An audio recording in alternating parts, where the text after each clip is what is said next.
All right, what's going on, y'all? Hey, I'd just like to make a quick video here on the heels of that last one I made, talking about the transgender agenda that we see advancing here in the United States right now in the wake of the massacre, the tragedy that we saw in Orlando a couple weeks ago.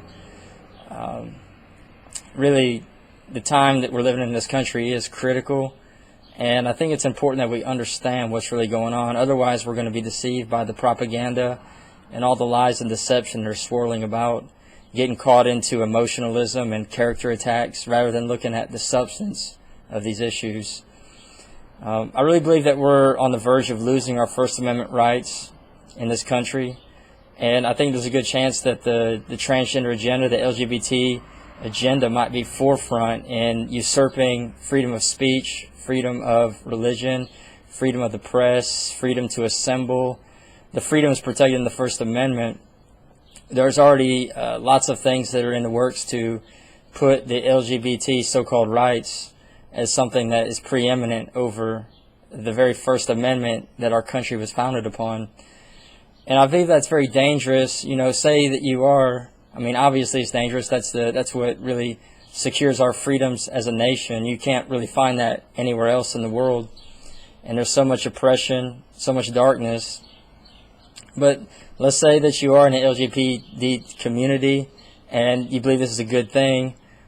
Well, the reality is that we lose our First Amendment rights. That doesn't mean that the LGBT community is going to be protected to say what they want.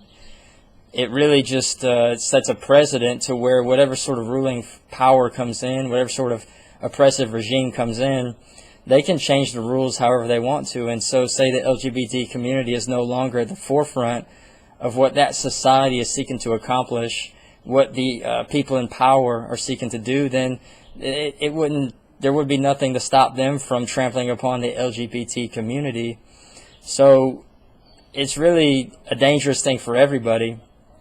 I think something that is missed so often on this channel is that I'm speaking to speak truth. I'm definitely taking a hard stance. I'm drawing lines of distinction, but I'm not promoting hate.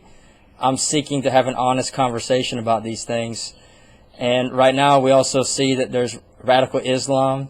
I would really just call it Islam. I mean, most people that practice Islam are not seeking to carry out jihad and blowing up people, but really most Muslims aren't really practicing the Quran, because these radicals, so-called, aren't just twisting the Quran.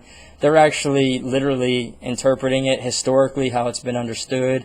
They are the fundamentalists, and you look at the people in leadership all over the Middle East in these Muslim countries, this is the way that the leadership there interprets the Quran.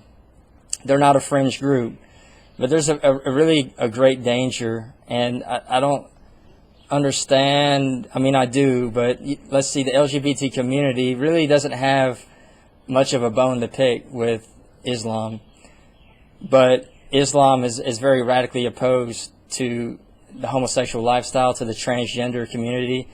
Over in parts of the world where Islam is, law, Sharia law is in place, they'll kill people that practice homosexuality.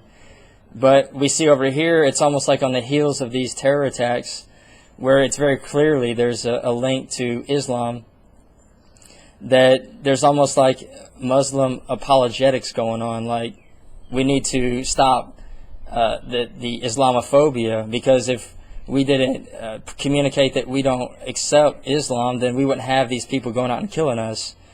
That's just not true. But there is one spirit that unifies the LGBT community and radical Islam, and it's an antichrist spirit.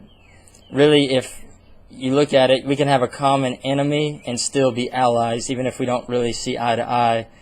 And there is one spirit which is really seeking to push Christians out, and to really, there's already persecution and bloodshed going on all over the world in persecuting Christians. And I was reading a CNN article after the Orlando massacre, and it said, there was another gay bar in that area, and there was a vigil, and there was a man that was up there who was saying, it really could have been any of us that this happened to, really speaking about the gay community. But the reality is, it could have been a school, it could have been a church, it could have been a library, it could have been, a football game.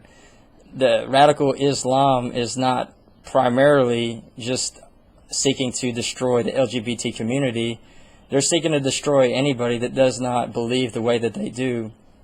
The way that, I have strong opinions. I believe that homosexuality is wrong, that God will judge those that take that to their grave. It's between them and God, but, as I read the Bible, I want to make sure that I'm ready to meet Him. And because I care about people, I want to share the truth with others. So there's lots of deception out there. I just thought it was, the main thing I want to communicate in this video is that our First Amendment rights are under siege. And should that go down, should there be some sort of way that legislation basically nullifies the First Amendment, it won't be long before we see just total oppression and just a world that none of us want to live in. We ought to really just be thankful that we can disagree with one another and peaceably live together. And I do honestly see a lot more venom and hatred directed at me than I've directed at anybody in these videos. I'm open to comments, and I hope to be in touch with y'all. God bless you. Bye-bye.